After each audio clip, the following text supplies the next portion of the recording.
الرحمن الرحیم ناظرین السلام علیکم ناظرین، حسن خان آفیشل میں آپ کو خوش آمدید کہتا ہوں۔ ایران اور اسرائیل کا مسئلہ جو ہے اس وقت وہ چل رہا ہے، اور اس طرح آپ لوگوں کو پتہ ہے کبھی اسرائیل اٹیک کرتا ہے، کبھی ایران اٹیک کرتا ہے۔ آگے دیکھتے ہیں کہ اس کا کیا حل نکلنے والا ہے یا کیا ہو رہا ہے۔ پہلی بات تو یہ ہے کہ ایران کا پلڑا جو ہے اس وقت جو ہے وہ بھاری نہیں لگ رہا ہے، بلکہ اسرائیل کا پلڑا بھاری لگ رہا ہے۔ اور طویل جنگ کی صورت میں کیا ہو سکتا ہے، کیا ایران افورڈ کر سکتا ہے کہ طویل جنگ کو جو ہے وہ برداشت کرے، نمبر ون۔ دوسری بات یہ ہے کہ رضا شاہ پہلوی جو ہے پہلوی خاندان کا جو شہزادہ ہے، اس نے جو اعلان کیا ہے کہ وہ ایز این الٹرنیٹ جو ہے وہ آ رہے ہیں۔ اور یہ کیا حقیقت ہے، اور کیا یہ جو آیت اللہ کی جو رجیم ہے،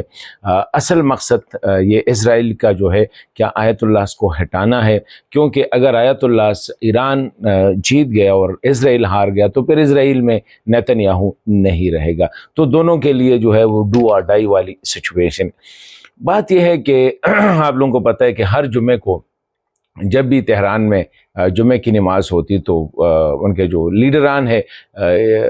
ایران کے، وہ مرگ با امریکہ، مرگ با اسرائیل، مرگ با سعودی عرب وغیرہ وغیرہ کے یہ جو ہے نا یہ بڑکے مارتے تھے۔ اصل میں یہ کہ ابھی تک ایٹم بم بنایا ہی نہیں تھا، ایٹمی ہتھیار بنائے ہی نہیں تھے، اور پوری دنیا کو چیلنج کر رہے تھے، امریکہ کو چیلنج کر رہے تھے، مغرب کو چیلنج کر رہے تھے، اسرائیل کو، عرب ممالک کو، مطلب ہے کہ ہر ایک کو چیلنج کر رہے تھے۔ تو یہ کیا پالیسی تھی، اس پہ آج کے ویلاگ میں بات کریں گے، اور اس کے کیا نتائج نکلیں گے، اور یہ جو پہلوی شہزادہ ہے اس کی حقیقت کیا ہے، کیا واقعی وہ ایز این انٹرم پریزیڈنٹ کے لیے اس کو تیار کیا گیا ہے، کیونکہ اس کی سوشل میڈیا پہ اور میڈیا پہ آلریڈی اس کی تصویریں آ رہی ہیں اور اس کی باتیں بھی آ رہی ہیں۔ یہ کہ گزشتہ روز جب اسرائیل نے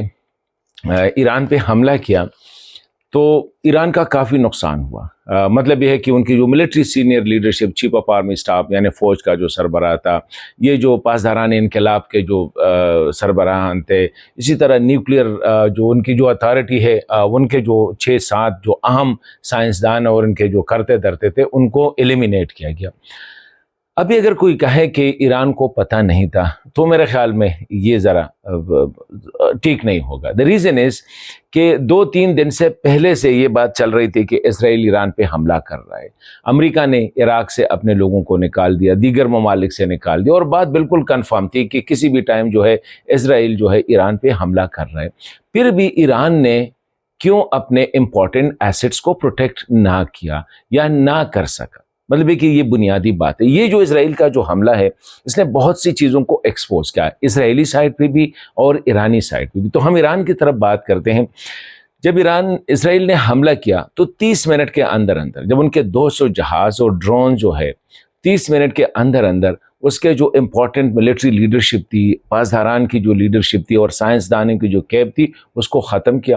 اہم ایٹمی تنصیبات جس میں سب سے اہم جو نتنز کا ہے، اصفہان کا ہے، فوادہ کا ہے، ان کو جو ہے ان کو ٹارگٹ کیا گیا اور کافی نقصان جو ہے یہ پہنچا دیا۔ ابھی جس طرح میں نے کہا ایران کو پتہ تھا لیکن پروٹیکٹ کیسے نہ کر سکے۔ دوسری بات یہ ہے کہ یہ جو حملہ تھا نے ایک اور چیز کو ثابت کر دیا کہ ایران کے اندر آیت اللہ یا یہ جو رجیم ہے، مذہبی جو طبقہ ہے، ان کی جو حکومت ہے، آؤٹ ورلڈلی تو ٹھیک لگ رہا ہے لیکن انٹرنلی ان کی بہت زیادہ مخالفت ہے، اور اتنی مخالفت ہے کہ لوگ ایون اسرائیل کے ساتھ بھی کوآپریشن کے لیے تیار ہے تاکہ ان سے چھٹکارا پا سکے۔ ابھی یہ بات جو ہے یہ میں اس لیے کر رہا ہوں کہ تہران میں اسرائیل نے اپنا بیس یا اپنا مرکز بنایا تھا۔ ایسے حالات میں جب اسرائیل دشمن ہے، جب آپ ہر جمعے کو مرگ با اسرائیل کے نعرے لگا رہے ہو، اسرائیل کو دنیا سے نقشے سے ختم کرنے کا پلان ہو آپ کا، اور اسی ملک کا مرکز یا بیس جو ہے ملٹری بیس آپ کے ہیڈ کوارٹر میں ہو، تو یہ تو ہو ہی نہیں سکتا۔ اس کا مطلب یہ ہے کہ ایران کے اندر جو عوام ہے وہ آیت اللہ اور یہ جو مذہبی حکومت ہے ان کے ساتھ وہ نہیں ہے اور وہ نہیں چاہتے ہیں، اسی لیے وہ اسرائیل تک یا امریکہ ہر کسی کے ساتھ مدد کے لیے تیار ہے۔ تو ایک تو یہ ایکسپوز ہو گیا۔ پاسداران میں جو اسرائیل کی جو انٹیلیجنس کے لوگ ہیں اس کا ایون فوج میں، ایون ان کی ملٹری جو نیوکلیئر اتھارٹی ہے اس میں، تو یہ ایران کو بہت زیادہ ایکسپوز کیا گیا کہ آیت اللہ کی حیثیت کیا ہے، ان کی جو اندرونی حکومت کا اختیار کتنا ہے اور لوگوں پہ ان کا کنٹرول کتنا ہے۔ اس وقت جو ہے نا پورا انٹرنیٹ بند کیا ہے، لیکن جس طرح میں نے کل بھی کہا تھا کہ سٹار لنک نے بغیر کسی معاوضے کو پورے ایران کو جو ہے وہ انٹرنیٹ سروس پرووائڈ کی ہے، تو اس کا کیا مطلب ہے؟ دوسری سائڈ میں جو یورپ سے جو ہے پہلوی خاندان کا جو شہزادہ ہے اس کو لانچ کیا جا رہا ہے، اور وہ کہتا ہے کہ کوئی ویکیوم نہیں ہوگا کیونکہ وہ ہی از دا پریزیڈنٹ ان ایگزائل۔ تو یہ چیزیں ہو رہی ہے۔ تو میں کہہ رہا تھا کہ ایک تو یہ جو ان کی جو کمزوری ہے ایران کی وہ بہت زیادہ ایکسپوز ہو گئی، اس کی انٹیلیجنس نیٹ ورک جو ہے اپنا بھی کمزور ہے، حالانکہ ان کا جو القدس اور البسیج ہے وہ تقریباً 2 لاکھ کے قریب ان کے انٹیلیجنس آپریٹیو ہے، پورے دنیا میں ایران کے انٹیلیجنس آپریٹر ہے، اگر ہے تو اپنے ملک میں جو ہے اس کی حالت یہ ہے، کیونکہ القدس اس کا انٹرنیشنل ہے، البسیج جسے کہتے ہیں تقریباً 10 لاکھ کے قریب ان کے آپریٹو ہے ود ان ایران ہے، اور ان کا کام صرف جو رجیم کے لیے کام کرنے اور ڈائریکٹلی رسپانسبل ہوتا ہے آیت اللہ خامنہ صاحب کو۔ تو ایک یہ، اور دوسرا یہ ہے کہ ایران کی اس لیے میں کمزوری سمجھتا ہوں کہ ان کی زیادہ فوکس جو تھا وہ ان کو پتہ تھا کہ اسرائیل حملہ کرے گا تو ان کے نیوکلیئر انسٹالیشن پہ کرے گا، ان کی جو ایٹمی تنصیبات ہے اس پہ کرے گا، تو ہاؤ از اٹ پاسبل کہ ایران کو اتنا پتہ نہیں تھا کہ جب وہ آئیں گے تو ان کو ہیٹ کریں گے، تو ان کو کیوں نہ پروٹیکٹ کر پائے؟ کیونکہ ان کے اگر ایئر ڈیفنس سسٹم ہوتا تو کیوں وہ جو ہے اس کو ڈیپینڈ نہ کر سکے، اس کا دفاع نہ کر سکے۔ ایران کی ایئر فورس کدھر تھی جب اسرائیل کے 200 جہاز جو ہے وہ فلائی کر رہے تھے ایران کی فضاؤں میں؟ یہ سوالات ہیں جو کہ اب پوچھے جائیں گے، اور میرے خیال میں بہت مشکل ہوگا کہ ایران کے جو حکمران طبقہ ہے وہ اس کا جواب دے سکے۔ یہ ایک حقیقت ہے کہ ایران نے جب کاؤنٹر اٹیک کیا تو جو میزائل داغے اسرائیل میں، اس نے اسرائیل کا کافی نقصان کیا ہے،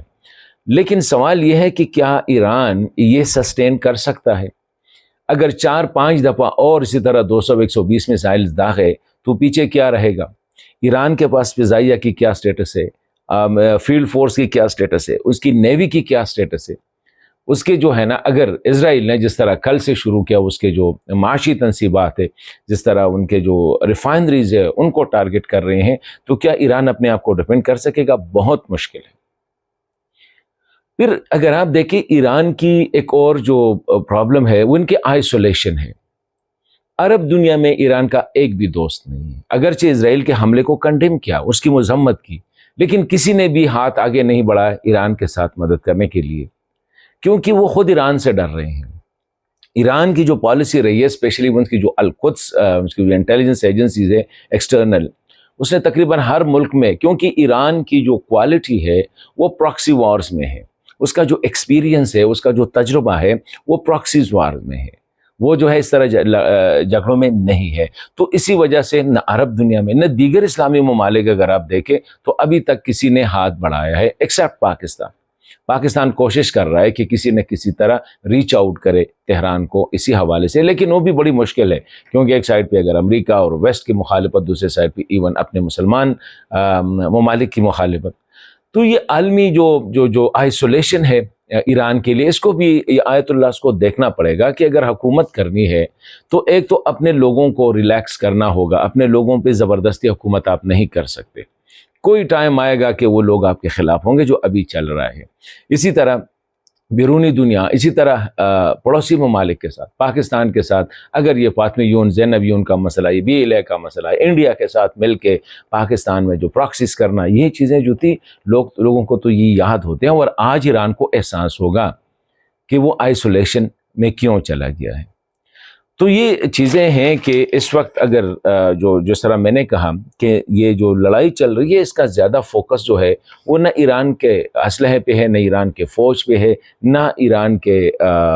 ایٹمی اس پہ زیادہ ہے، کیونکہ ایٹمی پہ زیادہ سے زیادہ کیا ہو سکتے ہیں؟ 2 مہینے ڈیلے ہو سکتے، 3 مہینے، 4 مہینے، 6 مہینے ڈیلے ہو جائے گا، پھر یہی مشینری دوبارہ وہ انسٹال کرے گا، لیکن اصل ٹارگٹ جو ہے وہ تہران میں حکومت کا تبادلہ ہے۔